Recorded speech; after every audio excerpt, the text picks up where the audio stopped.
பெண்கள் கிட்ட நான் கேட்டுக்கிறது ஒன்று தான். யாராவது ஒருத்தர் உங்களை அப்யூஸ் பண்ணாலோ இல்லை உங்களை வந்து பேட் டச் பண்ணாலோ இல்லை உங்களை ஃபாலோ பண்ணி ஸ்டார்ட் பண்ணாலோ ஏதாவது ஒரு முறையில் உங்களுக்கு யாராவது தொந்தரவு கொடுத்தா தைரியமாக ஃபேஸ் பண்ணுங்க, தைரியமாக இருங்க.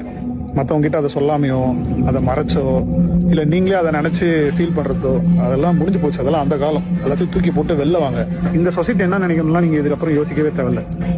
வெளியே வாங்க.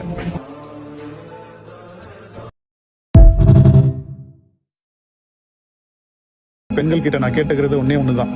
யாராவது ஒருத்தர் உங்களை அப்யூஸ் பண்ணாலோ இல்லை உங்களை வந்து பேட் டச் பண்ணாலோ இல்லை உங்களை ஃபாலோ பண்ணி ஸ்டார்ட் பண்ணாலோ ஏதாவது ஒரு முறையில் உங்களுக்கு யாராவது தொந்தரவு கொடுத்தா தைரியமாக ஃபேஸ் பண்ணுங்க, தைரியமாக இருங்க. மற்றவங்க கிட்ட அதை சொல்லாமையோ அதை மறைச்சோ இல்லை நீங்களே அதை நினச்சி ஃபீல் பண்ணுறதோ அதெல்லாம் முடிஞ்சு போச்சு. அதெல்லாம் அந்த காலம். எல்லாத்தையும் தூக்கி போட்டு வெளில வாங்க.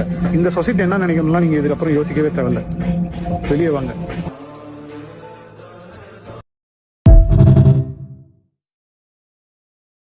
பெண்கள் கிட்ட நான் கேட்டுக்கிறது ஒன்று தான். யாராவது ஒருத்தர் உங்களை அப்யூஸ் பண்ணாலோ இல்லை உங்களை வந்து பேட் டச் பண்ணாலோ இல்லை உங்களை ஃபாலோ பண்ணி ஸ்டார்ட் பண்ணாலோ ஏதாவது ஒரு முறையில் உங்களுக்கு யாராவது தொந்தரவு கொடுத்தா தைரியமாக ஃபேஸ் பண்ணுங்க, தைரியமாக இருங்க.